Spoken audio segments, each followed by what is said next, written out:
so they can see the diamond in themselves. Yeah. Yeah. Yeah. And sometimes they're resistant to it. So with your friend who said they can't be helped, sometimes they it seems as though they can't be helped because they're resistant to help, Mm-hmm. especially if they're high risk. They've had psychologists and psychiatrists, they've been analyzed, they've been told. I've met many, many people who were told from a child, you'll end up in prison. Um, they've been written off, they've written themselves off. So when someone comes along and they're kind or they're trying to help, they Mm-hmm. struggle with that. They struggle with compliments. They struggle to believe that they're good in any way because it's not what they're used to. Mm-hmm. It's only when they have an insight or they shift in perspective that they can then start to maybe accept Yeah. that there's some good there and they look for that. And what was your why? What happened in you that you were drawn to the prison work? Yeah, goodness knows.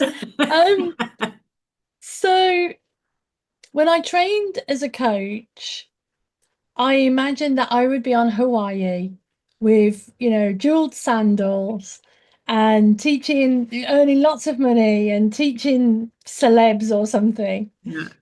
Uh, and then I found myself in prison. And I don't think I was drawn there. I think I was shown Mm-hmm. that's where to go. I never thought, oh, I want to work in prison.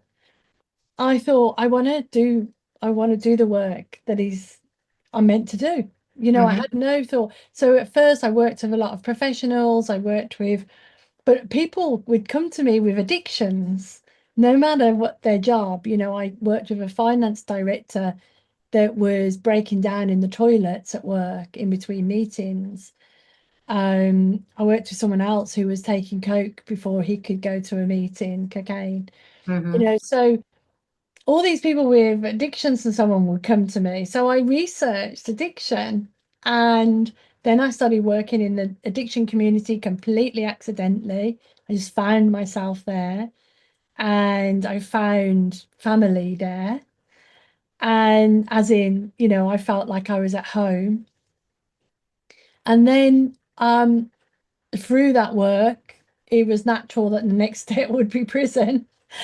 And Wow. I remember the day that I had an interview at the prison, the day before I'd been not volunteering, but working for a coach in a high-end hotel Mm-hmm. and facilitating the tables and well paid and good work.